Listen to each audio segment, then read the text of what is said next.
transmettre les choses. Il faut vite passer au reportage. Vous savez que toutes les semaines, on s'intéresse à des jeunes qui s'investissent aussi sur le département. Aujourd'hui, il s'agit d'Action Humanitaire. Ils sont deux. Ils se nomment Dylan Lapoirie et Anthony Arnoux. Ils sont âgés de 20 ans. Ils sont en DUT Hygiène, Sécurité, Environnement, deuxième année. Et ils préparent le 4L Red Trophy. C'est le portrait de la semaine.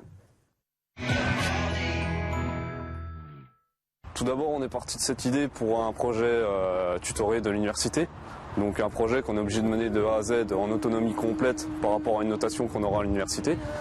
Et on s'est décidé sur le 4L Trophy puisqu'on connaissait déjà de nom. Et on a toujours voulu s'engager dans une œuvre humanitaire, donc on a décidé de faire le 4L Trophy. Donc le 4L Trophy, il y a pas mal d'étudiants qui connaissent. C'est une œuvre humanitaire qui permet d'apporter des fournitures scolaires aux jeunes Marocains dans le désert. Donc fournitures scolaires, nous on veut ramener du matériel médical en plus. Donc cette œuvre humanitaire, elle permet d'ouvrir également 13 écoles tous les ans. Et elle sert à livrer environ 80 tonnes de matériel scolaire par an. Donc il faut savoir que le 4L Trophy, c'est un grand raid en 4L qui part de Paris, qui traverse la France, qui traverse l'Espagne, qui traverse le Maroc. Donc on va passer dans le désert marocain. Et la course fait environ 6000 km.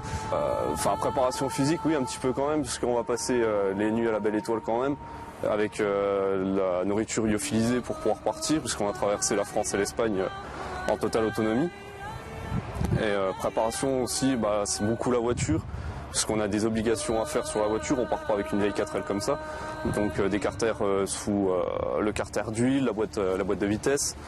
On a les roues de secours, on a plein de matériel de sécurité comme les fusées parachutes qui sont obligatoires, les plaques de désensablage.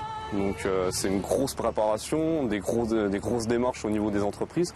La plus grosse préparation, c'est bien évidemment la préparation financière, au niveau de l'association. Donc on a créé une association de type loi 1901 qui s'intitule Red 4L HSE. Donc cette association nous permet de récolter des fonds en vendant des t-shirts, en récoltant des sponsors. Donc comme vous pouvez le voir sur la 4L, il y a déjà pas mal de sponsors qui sont affichés. Et à savoir que la préparation financière, c'est un budget d'environ 8 000 € et un peu plus pour les réparations octroyées dans le désert. Allez, aussi dorment dehors. Oui, comme nous on a des tentes quand même. Ouais.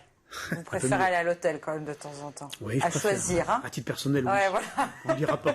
Non, on ne dira pas. Allez, on parle de votre actualité. Il n'y aura pas d'image du jour aujourd'hui. On est à la bourre, mais tant pis. Hein, c'est ça le direct, on s'adapte.